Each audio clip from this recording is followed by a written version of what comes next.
네, 안녕하세요. 머니인사이드 진행의 김수현입니다. 오늘은 신영증권의 엄경아 연구위원님과 함께 조선주 투자에 대한 전략 알아보도록 하겠습니다. 연구위원님, 안녕하세요. 네, 안녕하세요. 네, 안녕하세요. 저는 신영증권에서 조선업과 운송업을 담당하고 있는 애널리스트 엄경아입니다. 작년에 MRO, 마스카 프로젝트 이야기가 정말 많이 나왔었는데 최근 들어서 더 뭔가 잘 진척이 되고 있는 것 같은 기사들이 많이 올라오고 있더라고요. 최근의 현황들이 어떤지 좀 짚어주시면 좋을 것 같습니다. 처음에 이제 마스가라는 단어가 등장을 했던 시기는 2025년 여름이었었고요. 그러고 나서 최근까지 그래서 정말 미국에서 한국한테 군함 만들려고 했느냐, 거기까지 진행이 된 바는 없지만 그 사이에 우리나라에서는 대미투자특별법이 이제 통과가 되었고, 최근에 미국에 가서 그러면 조선업과 관련된 협의 기구를 워싱턴 DC에 만들자라는 것까지 지금 결정이 된 부분이고요. 미국에서도 이 조선 관련 액션 플랜에 대한 발표를 하면서 미국의 목소리로 처음으로 지금 법적으로 다 묶여 있는 상황인 것은 맞지만 동맹국에서 미국의 배를 먼저 건조를 하는 부분을 진행할 수 있다라는 얘기에 대해서 조금 명확하게 한 부분이 있습니다. 그래서 미국은 올해까지 지금 2026년 들어서 좀 조용하지만 잘 진행이 되고 있었던 게 뭐냐면, 저희 신조 발주한 부분은 없는데 수리나 개조하는 거에 대한 그 발주는 지금까지도 되게 조용조용 발주가 나오고 있는 상황이거든요. 근데 이게 왜 이러냐면, 이제 미국이 굉장히 여러 지역에서 전쟁을 지금 진행을 하고 있고, 실제로 군함의 노후화도 좀 심하고, 그렇다고 지금 신규로 만들어가지고 막 인도가 되고 있는 부분이 없기 때문에 MRO를 이렇게 열심히 진행을 한다라는 이유는 기존에 있는 군함에 대한 약간 수명 연장을 조금 다급하게 하고 있는 상황이라고 이해하시면 될 것 같습니다. 그래서 신조로 발주가 이어지기 이전에 그 이전에 할 수 있는 그런 부분에서는 실질적으로 사업이 조금 진행이 되고 있구나라고 생각하시면 될 것 같아요. 네. 이 MRO도 예전에는 하나오션이라든지 HD, 현대중공업 이쪽에만 수주를 주다가 최근에는 HJ 중공업 쪽에도 수주를 준 것 같더라고요. 이게 더 넓어졌다고 보면 될까요? 대기업이 아니라 이제 중소 쪽에도 뭔가 물량을 주는 것 같은. 25년 연말쯤에 이제 HJ 중공업과 그리고 SK 오션플랜트라고 하는 이제 중간 사이즈 정도 되는 조선 역량을 가지고 있는 업체들이 MSRA라고 해서 저희가 마스터십 리페어 어그리먼트라고 하는 거를 취득을 했습니다. 그거를 가지고 있어야 저희가 수리 개조를 할 수가 있거든요.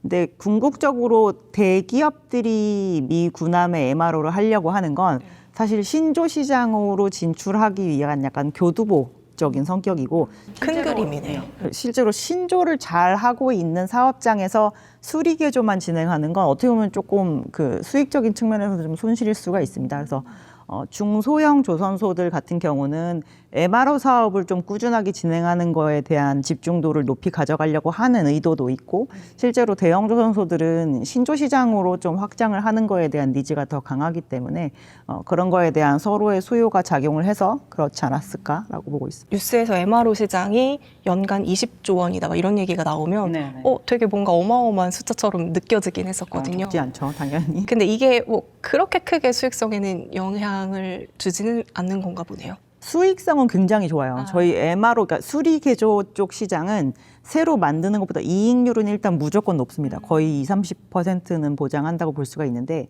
그 사업장에서 동일한 시간 동안 저희가 수리 개조를 하는 거 대비 만약에 신조를 하게 되면 매출 사이즈가 완전 달라요.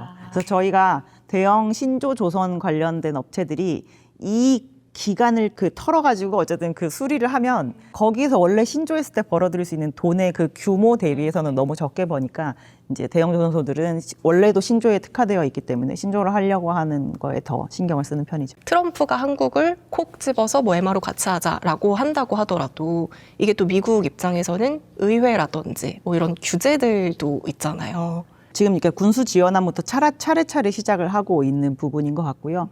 궁극적으로 나중에 대형 군함으로까지 올라가는 데는 크게 무리가 없을 것으로 보고 있는데, 미국 내에서 뭔가 조선업과 관련된 부분을 좀 개정하자라는 얘기가 발의가 될 때 이 부분에서만큼은 그 양 당국의 합의가 굉장히 잘 이루어지게 초당적으로 발의가 계속 되고 있는 상황입니다. 물론 연중에 발의됐다가 결국 연말이 되어서 또 폐기돼서 그 다음에 또 똑같은 얘기하고 똑같은 이걸 좀 몇 년씩 반복하고 있는 상황이긴 한데요.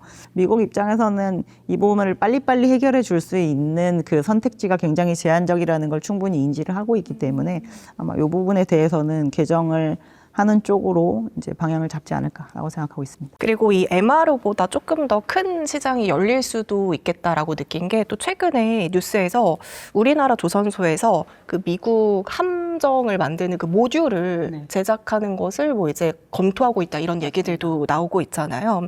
모듈로 우리가 이제 레고처럼 뭔가 생각을 하면 되는 거죠. 그렇죠. 블록처럼 만들어서 최종 결국 조립은 최종적인 거기서 졸업은 이제 미국에서 하는 거지만 근데 미국이 지금 조선업에서 업체에서 군함을 만드는 작업을 아예 안 하는 것은 아닙니다. 그 안에도 이제 우리나라로 치면 하나오션과 HD현대중공업과 같은 역할을 하는 그런 업체들이 있어요. 미국 안에도. 근데 지금 미국의 그 군함 제조의 문제가 뭐냐면 너무 속도가 느린 상황입니다. 한 2020년대와 2000년대 초반에 똑같은 군함을 만약에 만들어라라고 했을 때 걸리는 기간을 비교하면 거의 2배예요. 과거에 막 5년에 걸려서 만들던 건 요즘에 9년씩 걸려서 만듭니다. 실제로 그래서 프로젝트가 계속 지연이 되고 있거든요. 그래서 제조를 하긴 할 건데 궁극적으로 완전 큰 뭐 핵 항공모함 이런 거를 한국에 만들어라 이렇게까지는 하진 않겠지만 지금 제일 해결되지 않는 이 속도에 대한 문제를 해결하는 건 모듈 방식밖에 저희가 할 수가 없는 거죠. 그래서 우리가 직접적으로 수주를 하지 않는다고 하더라도 이 미국의 안에 있는 조선업체와 파트너십을 맺고 있는 업체라고 한다면 미국의 대형 구담이 만들어지는 데 들어가는 매출을 저희가 조금 빠르게 인식을 할 수도 있는 상황이라고 보시면 될 것 같습니다. 그럼 이렇게 모듈을 우리가 만들어주면 3사 중에서 가장 수혜를 받는 기업은 어딘 거예요? 일단 국내에서 군함을 그래서 해봤던 업체가 아무래도 조금 유리할 수밖에 없을 것 같고요. HD현대중공업과 하나오션이 이제 군함 제조, 국내 이제 우리 해군에게 만들어서 주고 있는 부분이 있어서 일단 1차적으로는 그 두 업체가 좀 수혜를 보지 않을까라고 보고 있습니다. 필리조선소를 또 하나오션이 갖고 있으니까 이것도 좀 수혜가 되지 않을까요? 근데 필리 조선소 자체가 미국 내에서 사실 군함을 만드는 조선소가 아니거든요. 그냥 저희 운반함 같은 거를 만드는 회사고 어차피 아시아에 있는 인프라를 이용하는 쪽으로 발주를 한다라고 하면 미국의 조선소 사업장을 가지고 있는 데 있어서 점수를 주겠다라는 게 명시가 되지 않는 한 그 부분은 저희는 크게 작용하지 않을 수도 있다고 생각하고 있습니다. 미국은 지금 뭐 조선도 다시 강하게 만들려고 하는 거잖아요. 네. 그래서 최종적인 뭔가의 목표는 한국에서 만들지 말고 결국에는 나중에 미국에서 만들어라. 네, 이게 그게 의도가 있지 최종적인 않을까요? 목표인 것으로 저희도 인지를 하고 있는데 실제로 그 미국에 가서 보면 쉽지 않을 거라는 생각이 여건이 잘안 너무 되나요? 들거든요. 여건이 굉장히 안 좋아졌고 이제 이 조선업이라고 하는 거는 원래 계속 외부에서 뭔가 이렇게 만들어주세요, 저렇게 만들어주세요라고 하는 요구사항을 계속 충족시키면서 기술을 쭉 발전시켜야 되는데 일단 미국은 기본적으로 미국 안에 되게 유명한 해운사 이름 기억나는 거 아무것도 없으시죠? 실제로 외국계로 다 유럽 넘어가서 쪽으로. 그러다 보니까 미국 안에 있는 조선소들이 외부에서 저희 배 좀 만들어주세요라고 찾아오는 손님도 없어지고 그러다 보니까 기술력도 점점 떨어지고 배를 만들어 본 경험치를 가지고 있는 인력도 계속 줄고 매출이 줄다 보니까 여기에 부품을 제공하는 밸류체인이 싹 죽어버린 그런 상황이거든요. 그래서 분명히 살리고는 싶다는 생각은 하긴 할 텐데 이게 현실적으로 굉장히 오래 걸리는 일일 거라는 부분을 좀 감안을 해야 돼서 지금 그런 와중에 군함이 막 심지어 줄고 있거든요. 너무 노후화돼가지고 그래서 이 부분을 이제 어떤 식으로 해결을 해야 되냐면 우리가 100년 동안 가둬놨던 그런 여러 가지 규제 이런 거를 풀고 실질적으로 지금 역량 갖고 있는 데랑 같이 해야 되겠구나라고 좀 결론을 내리지 않을까 싶습니다. 어떻게 보면 미국 입장에서 가장 빠르게 조선의 그 능력치를 키울 수 있는 게 우리랑 손을 잡는 거잖아요. 네, 맞습니다. 근데 또 이렇게 생각하시는 분들도 있으실 거예요. 분명히 한국도 선택지가 있지만 일본도 예전에 조선 되게 잘했었잖아요. 네. 그럼에도 불구하고 한국에 조금 더 미국이 무게중심을 갖는 이유가 있을까요? 일본은 어떻게 보면은 지금 이제 과거에 미국이 걸었던 그 길을 조금 따라 걷고 있는 그런 상황이라고 보시면 될 것 같고요. 노후되고. 예, 노후화되고 점점 사이즈가 자꾸 줄고 시장에서의 점유율도 계속 줄어들고 있는 그런 상황이라 지금 현재 본인의 몸집이 줄고 있는 데다가 과연 장기적인 프로젝트를 같이 하자라고 하는 게 궁극적으로 잘 될 것인가라는 고민을 좀 할 것 같아요. 요즘에 일본이 시장 점유율이 이제 10%가 안 됩니다. 특히나 26년 돼서는 조금 더 처참해요. 그 전 세계적으로 발주가 아마 한 1, 2, 3, 4월 동안 한 8, 900척 이루어진 것 같은데요.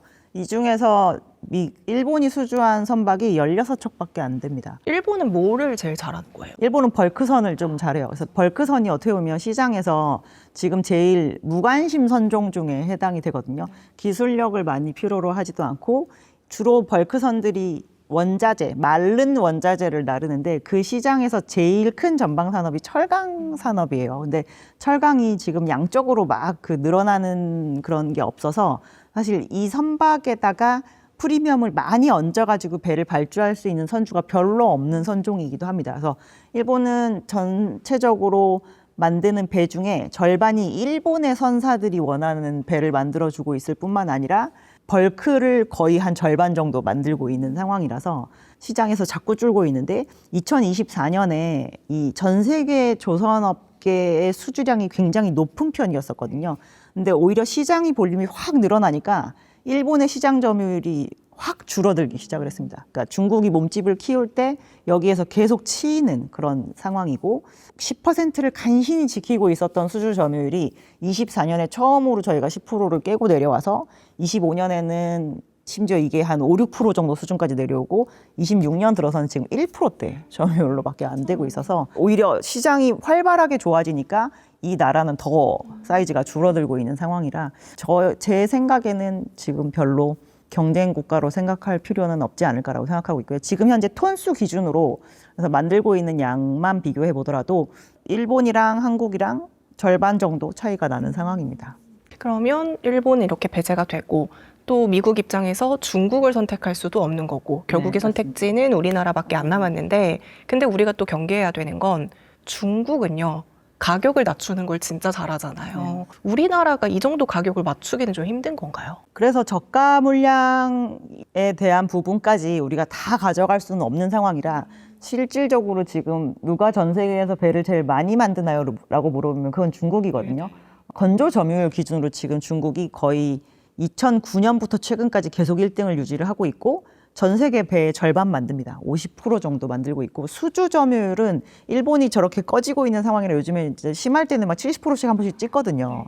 그래서 이제 우리는 그런 고부가 가치에 집중을 하고 저부가 가치는 이제 저들의 세상으로 남겨두자라고 하는 게 한국 조선업체들의 지금까지의 전략이었었는데 요즘에는 그 수많은 배들 중에 사실 저부가 가치 배들이 차지하는 비중도 만만치 않습니다. 저희가 저부가 가치라고 해서 반드시 조선업체에게 이익이 안 남을 거라는 생각을 할 필요가 없는 게 많이 만들면 오히려 거기에서 박리담회로 저희가 나올 수도 있는 부분이거든요. 그래서 우리의 원가 경쟁력이 인건비라는 그 한계로 인해서 일단 중국이랑 1대1로 똑같이 싸울 수는 없으니 한국 밖에서 원가 구조상으로 조금 싸울 수 있을 법한 그런 지역에 우리가 어떻게 보면 조선업을 좀 수출하자는 거죠. 그래서 중국의 대항마를 우리가 키워내는 방식으로 좀 대체를 하겠다라고 해서 요즘에 이제 글로벌 오퍼레이션이라고 하는 전략을 취하고 있고 우리나라의 그 조선업체들의 브랜드 네임으로 수주를 하고 건조는 외국에서 진행하는 방식의 그런 식으로 이제 중국에 대처하는 방안을 좀 모색하고 있는 상황입니다. 그럼 우리나라도 이제 잘 만드는 것뿐만이 아니라 싸게 좀 많이 만드는 전략도 이제 같이 투트랙으로 가지고 있는 거예요. 투트랙으로 가져가겠다라고 얘기를 하는 거죠. 그래도 아직까지는 중국이랑 우리나라의 격차가 좀 있는 상황이잖아요. 네, 맞습니다. 따라올 가능성이 있을까요? 지금 몇 년 정도의 격차가 있는 거예요? 사실 근데 많이 만들어 본 사람을 이기긴 쉽지 않아요. 그러니까 지금 계속 경험치가 쌓으면서 중국도 진짜 많이 올라오고 있는 상황이라고 보시면 될 것 같거든요. 근데 저희가 매번 10년의 갭이 있는 것 같다. 이 얘기를 하는 게 아무 의미가 없는 게 이거를 30년 전에도 10년의 갭이 있는 것 같다. 20년 전에도 10년의 갭이 있는 것 같다. 10년 전에도 나 어제도 들었다. 막 이런 얘기 하시더라고요. 네. 그 안에 기술 개발하시는 분들이. 그래서 결국에는 저희는 아예 못 따라온다라는 부분은 없는 상황인 거라고 생각을 하고 중국이 특히나 중국이 좀 제 산업을 바라보는 입장에서 조금 부러운 이유는 단일 국가 기준으로 배를 제일 많이 가지고 있는 국가가 중국입니다. 자체적으로 실제로 본인들이 쓰기도 하고 만들기도 하는 그런 상황인 거죠. 그래서 어떠한 상황이 되어도 업황이 아무리 흔들려도 중국이 내부적으로 조선업체들을 매개 살릴 수 있을 만큼의 발주를 해줄 수 있는 역량도 있기 때문에 결국에는 저희는 따라올 거라고 보는데 어떻게 정치적이거나 아니면 이런 이슈로 인해서 중국이 아닌데 조선업을 영위하고 있는 국가가 유지가 돼야 되는 부분도 조금 오히려 지금 상황에서는 저희는 한국에 굉장히 도움이 되고 있다라고 생각을 하거든요. 그래서 우리는 이제 우리 포지셔닝을 계속 가져가는 시장 상황을 충분히 활용해서 계속 그 갭을 유지를 하는 게 이제 가장 최상이라고 보고 있습니다. 지금 반도체 쪽 같은 경우에는 트럼프가 확실하게 규제를 하고 있잖아요. 네. 장비 같은 것도 수출 못하게 하고 뭐 중국 거 못 쓰게 하고 이런 확실한 뭔가 규제가 있는데 혹시 조선 쪽에서도 미국 쪽에서 뭐 중국을 강력하게 제재하고 있거나 이런 게 있을까요? 근데 그러기에는 미국이 너무 선주의 입장이 아니라서 예, 이 선박 시장에서의 발언권이 굉장히 제한적이에요. 미국은 오히려 이쪽 시장은 유럽이 되게 큰 손입니다.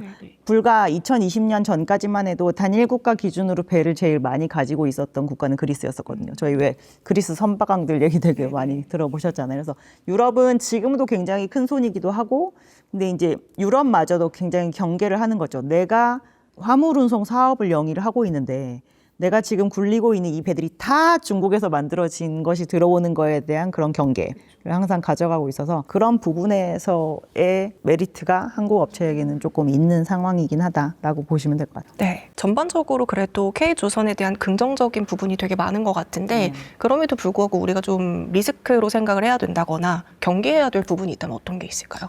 뭐 항상 열심히 따라오고 있는 중국은 언제나 저희가 경계해야 되는 부분이라고 볼 수가 있을 것 같고요. 우리가 지금까지 조선업 자체에 대한 형성이 우리는 70년대에 주로 되기 시작을 했고 중국은 더 후행적으로 그 부분이 형성이 되어서 사실 설비 자체의 레이아웃이나 뭐 이런 인프라는 훨씬 더 최신입니다. 그쪽이. 그래서 이 부분을 저희가 사업장으로 더 선진화된 모습을 보이긴 굉장히 어렵거든요. 그래서 제품으로 항상 갭을 잘 벌려왔었는데 이제 그 부분에 대한 R&D를 늦추지 말아야 될 것이고 그나마 다행인 건 우리도 조선 인력 노후화에 대한 걱정을 많이 하지만 그건 중국도 마찬가지라서 그러긴 하지만 인력에 대한 연속성 뭐 이런 부분을 어떻게 이어갈 수 있을 것인가 이제 그게 제일 산업적으로 봤을 때 좀 고민 사항이라고 보셔야 될 것 같아요. 조선 쪽도 인력이 젊어야 좋은 거죠?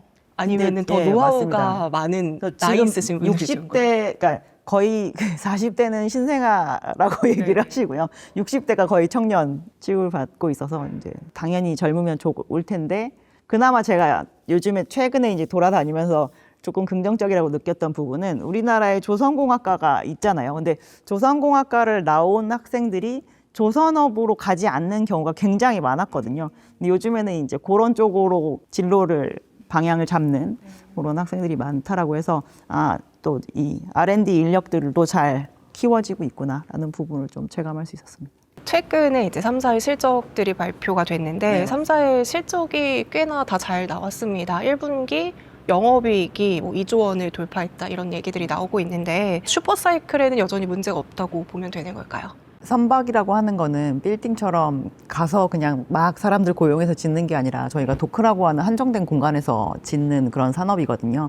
그래서 공급 대비 수요가 많으면 저희가 호황이다라는 표현을 할 수가 있는데 제한적인 공급인 부분은 지금 2020년 이후로 계속 유지가 되고 있고 수요 같은 경우는 많이 나오고 있는 상황이 유지가 되고 있어서 저희는 슈퍼사이클이라는 단어를 좀 적용하는데 크게 무리가 없다라고 생각하고 있습니다. 네. 그럼 지금은 슈퍼사이클에 어느 정도까지 온 건가요? 몇 년째인 거예요?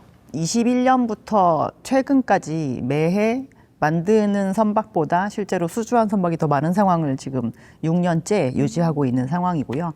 어느 만큼까지 흘렀다라고 본다면 이제 얼마만큼 계속 교체 수요가 나와주냐가 관건인데 지금 전 세계에 있는 10만 척의 선박 중에서 저희가 대체 연료로 가동할 수 있는 선박의 수가 아직 누적 기준으로 3천 척이 채 되지 않는 상황입니다. 그래서 진행률로 본다라고 한다면 지금 굉장히 초입이다라고 보셔도 될 것 같습니다. 지금 조선업 호황의 핵심 중에 하나가 또 LNG 운반선인 거잖아요. 그게 지금 이번 실적에 22년, 23년의 인도 물량에 대한 실적이 이제 찍힌 건가요? 22년, 23년에 수주한 선박이 네. 이제 지금 만들어서 저희가 매출로 인식을 한 상황이다라고 보시면 될 것 같고요. 전체 매출 중에서 국내 조선 업체들이 2026년에 사실 LNG 인도를 제일 많이 합니다. 지금까지 중에서. 그래서 전체 매출 중에 한 50% 정도 기여를 하고 있고 그런 측면에서 이제 수익성에도 많이 영향을 줬다라고 보시면 될 것 같습니다. 그러면 이 수요는 아직은 끝나지 않고 계속적으로 우리가 기대해 볼 수가 있는 부분이겠죠. 뭐 아무래도 전방에 해당하는 LNG 시장 자체가 예전보다 사이즈가 많이 커졌거든요. 그래서 LNG가 사실 굉장히 변동성도 크면서 조그맸던 시장이라서 어느 해는 많이 나와서 좀 조선업체들에게 수혜가 될 수 있지만 그 다음 해를 좀 장담하기가 어려운 측면이 있었는데 예전보다 전체 사이즈가 좀 커지다 보니까 꾸준하게 나와주는 그 레벨이 많이 업된 상황이고요. 우리나라의 3사 조선업체가 풀 가동이 되면 1년에 LNG 캐리어를 한 70척 정도 만들 수 있습니다. 근데 전 세계적으로 이제 매년 한 50에서 70척 사이 정도의 수요가 나올 수 있을 정도의 시장은 형성이 됐기 때문에 앞으로도 좀 기여하는 바가 크지 않을까라고 보고 있습니다. 그러면 3사 중에서 이 생산에 대한 캐파가 가장 높은 회사는 어디인 거예요? 울산에 있는 HD 현대중공업이라고 보셔야 될 것 같고요. 아주 단순하게 체감을 하시라고 저희가 도크라고 얘기하는 그 설비가 몇 개 있는지 비교를 좀 해드리면 지금 울산에 있는 현대중공업은 14개를 보유를 하고 있는 상황이고요.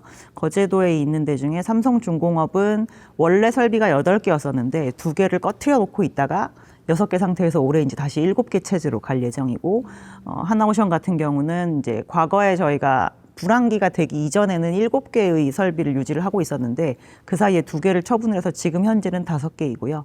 지금 신규 투자하고 있는 설비가 가동이 되면 내년에는 6개 체제 정도가 될 것 같습니다. 그래서 단순 그 설비 수로 보면 거제도에 있는 2개의 회사를 합쳐야 이제 울산에 있는 사업장 사이즈 정도가 된다라고 보시면 될 것 같아요. 지금 보면 뭐 발주도 많이 늘어나고 있고 신조선가도 계속 올라가고 있잖아요. 그럼 이렇게 된다면 앞으로 인도되는 물량이 더 높은 선가로 수주를 할 수 있고 그럼 수익성 피크는 조금 나중에 생각을 해봐도 되는 거죠. 예, 그래서 원래는 2020년 여름부터 24년 9월 말까지는 선가가 올랐고 그 뒤로 저희 한 1년 반 사실 쉬었습니다. 근데 이게 달러 기준 성가로 오르는 것이 끝났을 뿐이지 실질적으로 24년 4분기부터 25년 내내 환율이 굉장히 높았잖아요. 그래서 원화 기준 성가로는 계속 오른 상황을 유지를 했었기 때문에 25년까지 수주한 것으로 소위 얘기하는 이제 조선 업체들의 그 판매 단가는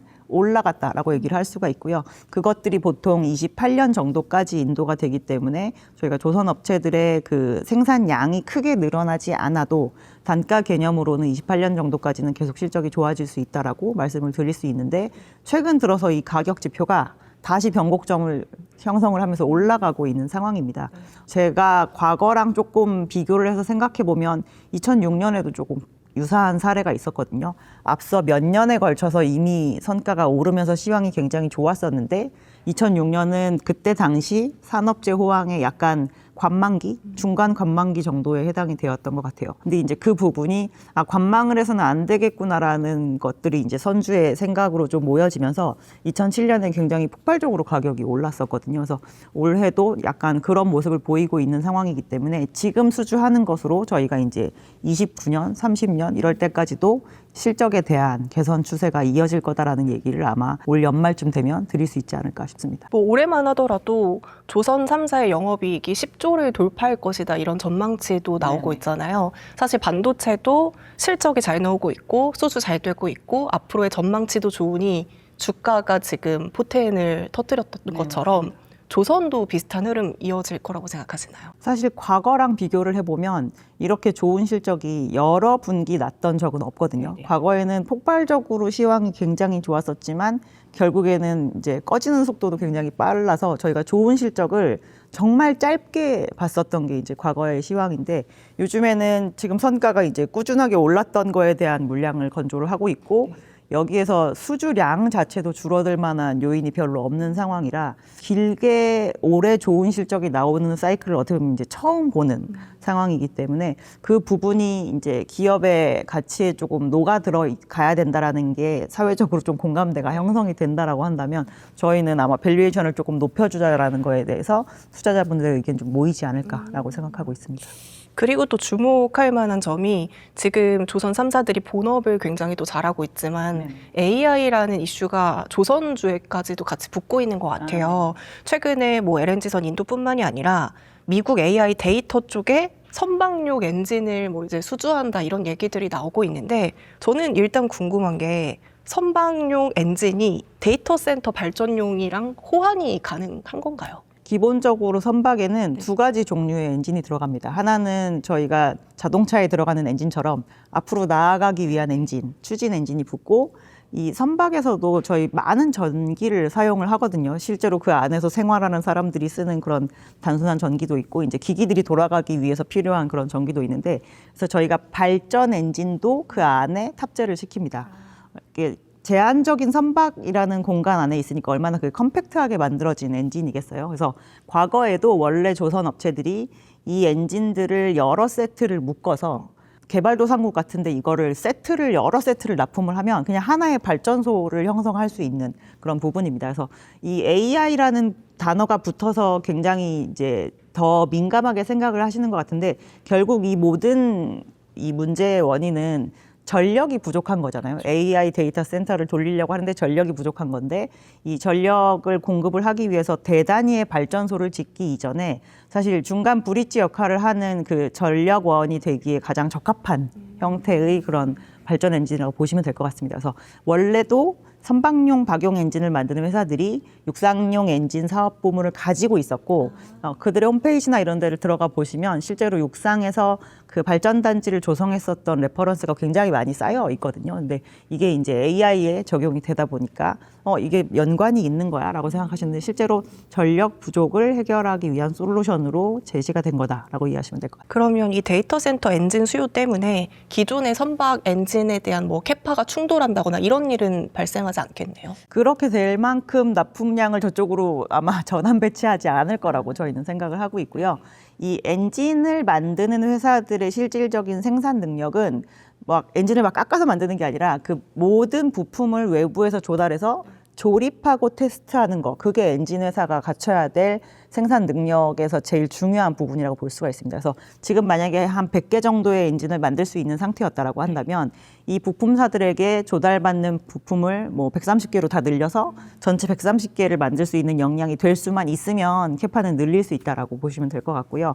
요즘에 이제 워낙 수요가 좀 많이 늘어나고 있는 상황이기 때문에 이 부분에 대한 증설들도 어느 정도는 조금 고려를 하고 있는 것으로 파악이 되고 있습니다. 그럼 우리가 앞으로의 조선사들의 실적을 체크해 본다면 LNG 쪽에 여전히 조금 더 집중을 해야 되는 건가요? 아니면 이쪽 엔진으로도 우리가 좀 생각을 해봐야 되는 건가요?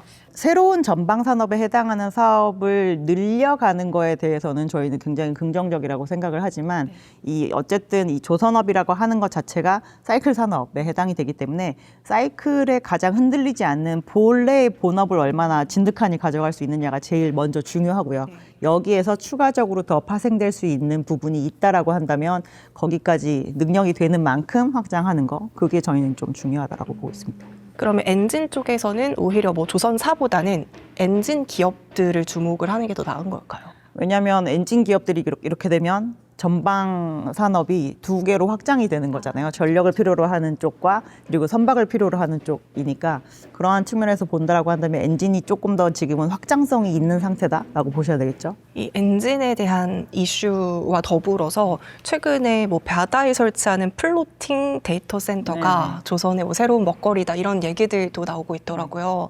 근데 데이터 센터를 바다에 설치한다는 개념인 거잖아요. 근데 바다는 되게 습하고 염분도 있는데 이게 가능한 걸까요? 습하기 때문에 저희가 쿨링 작업을 해수로 할 수가 있죠. 그래서 그런 측면은 오히려 육상보다 조금 더 메리트가 있다라고 보시면 될 것 냉각기 같고요. 대신에. 네, 그 해수를 통해서 이제 해결을 하는 부분이 있고 이 우리나라의 조선 업체들이 원래 배를 만드는 이 조선을 잘해서 과거에 부유식 해양 플랜트에 굉장히 강점을 많이 보였거든요. 그런 육상에 있는 모든 설비를 바다 위에 띄워놓을 수 있게끔 만드는 게 해양 플랜트 그 건조의 역량이라고 보시면 될 것 같습니다. 그래서 이것도 이제 마찬가지 개념인 거죠. 저희가 원래는 육상에 짓는 데이터 센터인데 바다에 뜨게끔 만들 수 있는 것만 확실히 하면 상관이 없는 부분이기 때문에 이제 한마디로 얘기해서 바다 위에 그냥 공장 짓는 거다라고 생각하시면 될 것 같고요. 그거는 이제 다른 전방 영역에서 이미 해본 영역이기 때문에 지금 아마 기본 설계 단계 정도에 저희가 들어가 있는 것으로 알고 있고 이 개념에 대해서 이제 수요자와 조선소가 합의점을 어느 정도 찾게 되면 내년에는 실제로 구체화되는 사업으로 이제 좀 전진할 수도 있을 만한 그런 상황이라고 보시면 될 것 같습니다. 지금 데이터 센터 하나를 짓는데 되게 천문학적인 비용들이 들어간다고 하잖아요. 그러면은 수익성 측면에서 이 플로팅 데이터 센터가 어마무시하게 뭔가 수익을 얻을 수 있을 것 같은데 수익성은 어떤가요? 사실 그 안에 들어가는 설비 중에 그 조선 업체들도 사와서 탑재를 하는 경우가 분명히 있을 거이거든요. 그래서 그 중에서 이제 이거를 우리가 다 만들어가지고 넣고 이런 게 아니기 때문에 이 조선소가 매출은 굉장히 크게 되겠지만 이 중에서 수익으로 얼마나 인식을 하게 될지에 대한 부분은 당연히 고려를 해봐야 되고, 기본적으로 이렇게 설비의 건조 기간도 좀 오래 걸리거나 그리고 설비의 사이즈가 굉장히 크게 되면 이게 뭔가 딜레이 되거나 이랬을 때 수익성에 굉장히 치명적인 영향을 줄 수도 있습니다. 왜냐하면 앞에 작업이 끝나고 또 나가야 그 다음 작업이 시작되는 게 조선소의 그 행태이기 때문에 이제 그 부분을 훼손을 할 수도 있는 부분이잖아요. 그래서 아마 이 수익성을 어느 정도까지 제시를 해야 이게 사업적으로 진행이 될 수 있다라는 부분을 굉장히 아마 명확하게 할 거고요. 왜냐하면 예전에 저희가 해양 플레이트 때 너무 힘들었던 그 기억이 있기 때문에, 그래서 그렇게 되면 구체적인 사업으로 좀 진행이 되지 않을까라고 보고 있습니다. 그럼 지금까지 이제 조선 3사들의 본업에 대해서도 이야기했고 앞으로 새로운 먹거리에 대해서도 짚어봤는데, 또 우리가 주목해야 할 만한 조선의 좀 특징적인 게 있을까요? 일단 이번 사이클이 왜 생겼느냐에 대한 부분을 명확하게 저희가 인지를 좀 해야 되는 게 중요한 것 같아요. 과거에는 저희가 전방 산업에 해당하는 해운업이 좋으면 그 호조를 타고 조선으로 이제 뭔가 배를 새로 만들어 주세요라고 하는 요구사항이 들어오는 거지만, 지금은 그냥 쓸 수 있는 정도 수준의 선령인 배도 환경 규제가 자꾸 바뀜으로 인해서 친환경 선박으로 전환을 하는 과정에서 지금 계속 선박의 수요가 많이 생겨나고 있는 상황이거든요. 그래서 그러한 부분이 실질적으로 길게 조선 업체들의 수익성과 앞으로의 먹거리를 책임질 거라고 보기 때문에 그 부분에 대한 거를 항상 짚어보시는 게 좀 중요할 것 같습니다. 네, 그런 말씀을 들어보면 조선업도 굉장히 되게 좋아 보이는데, 또 이제 영상을 보시는 투자자들 입장에서는 ETF가 아니라면 어떤 종목을 좀 명확하게 짚어내야 되잖아요. 이제 각 3사마다의 좀 특장점, 매력들 이런 것들이 좀 다를 것 같은데 어떻게 보시는지 궁금합니다. 일단 울산 지역에 있는 HD현대중공업 그룹은 전체적으로 아까 말씀드렸지만 일단 사이즈가 가장 크고, 저희가 본업에 해당하는 조선업의 매출 비중이 누구보다도 높은 회사입니다. 근데 좀 특이하게 저희가 지금 조선업에서 막 거론되는 모든 주제가 그 회사 하나로 다 설명할 수 있을 정도로 그 저변이 굉장히 넓거든요. 상선도 하고 있고 저희 군함인 특수선도 하고 있고, 그리고 엔진도 자체적으로 만듭니다. 유일한 회사라고 보시면 될 것 같고, 해양 플랜트도 많이 진행을 하고 있어서 만약에 조선업과 관련된 이 여러 가지 이슈를 다 갖고 있는 그런 면모가 있었으면 좋겠다라고 한다면은 이제 울산에 있는 HD 현대중공업 그룹에 대한 관심도를 높게 가져가시는 게 저희는 좀 좋을 것 같고요. 거제도에 있는 두 개 회사를 조금 비교를 해드리면 두 회사 다 상선을 열심히 한다라는 부분에 있어서는 뭐 공통적인 부분이 있지만 나머지 사업부에 대한 집중도는 좀 크게 차이가 나는데, 하나오션은 요즘에 캐나다 잠수함 얘기도 많이 들어보셨겠지만 이 방산과 관련된 그 부분에 대한 투자를 점점 많이 하고 있는 상황이고요.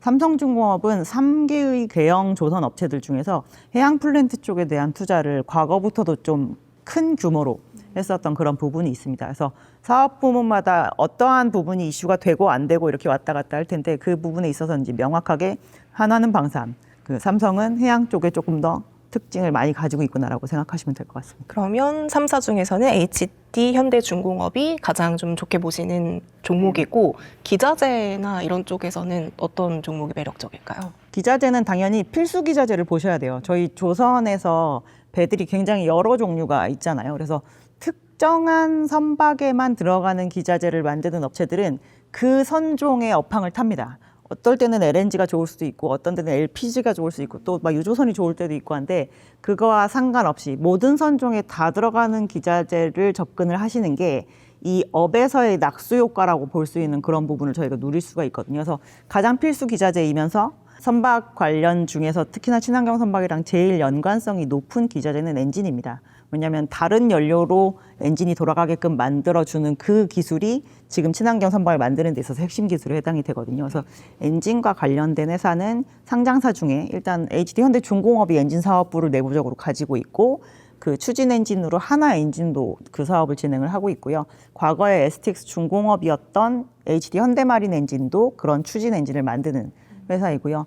아까 앞서 말씀하셨던 그 발전 엔진 쪽 같은 경우는 HD 현대중공업의 엔진 사업부의 힘센 엔진이 이제 그 부분이고, 하나 엔진은 원래 이 사업을 중단했다가 거의 한 한 9년 정도 만에 지금 재개를 해서 이번에 발전 엔진을 다시 만들기로 했고 상장사 중에서 STX 엔진이 선박이 들어가는 발전 엔진을 만들고 있는 그런 회사입니다.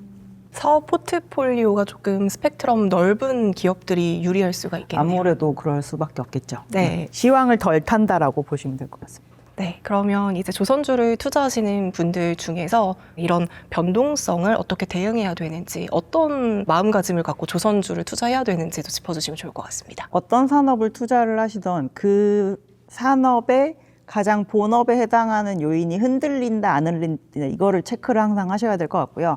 저희는 어쨌든 수주 산업입니다. 수주 산업이 수주를 별로 못 받게 되는 상황이 되는 게 가장 안 좋은 상황이라고 보시면 될 것 같거든요. 그래서 친환경 선박 때문에 선박들을 발주를 하고 있는데 더 이상 친환경 선박을 만들지 않아도 되는 상황이 되는지 그거에 대한 체크를 하시고 지금 업황이 되게 좋다라고 하는데 주가가 거꾸로 간다라고 하면 오히려 그런 부분은 기회로 생각하시는 게 저희는 좋을 거라고 생각을 하고 있고요. 사이클 산업이라는 단어에 굉장히 많이 집중을 하셔서 나는 반드시 머리에서 팔고 나와야 되겠다 생각을 굉장히 강하게 하시는 편인데 저희는 그러한 거에 의해서 조금 흔들리는 투자 수급을 활용하시는 것도 좋은 방법이라고 생각을 하거든요. 그래서 어떻게 보면 이제 최근에 정부 관계자 및 이런 분들이 많이 조선소를 막 방문을 하시고 이러시면서 나올 수 있는 표면적인 호재가 많이 나왔다라고 판단을 하시기 때문인 것도 있는 것 같지만 회사들의 실적은 올해 그리고 내년, 내후년까지 계속 좋을 것이고 저희가 수주에 있어서도 여전히 지금까지 나온 것보다 나올 것이 더 많다라는 부분을 좀 감안하시면서 어느 정도 투자 비중을 가져가시는 게 좋을 것 같습니다. 네, 저희가 이렇게 1부에서는 조선업에 대한 현황과 함께 어떻게 하면 조선주를 투자를 잘 할 수 있을지 전략에 대해서도 알아봤습니다. 오늘 말씀 감사합니다. 감사합니다.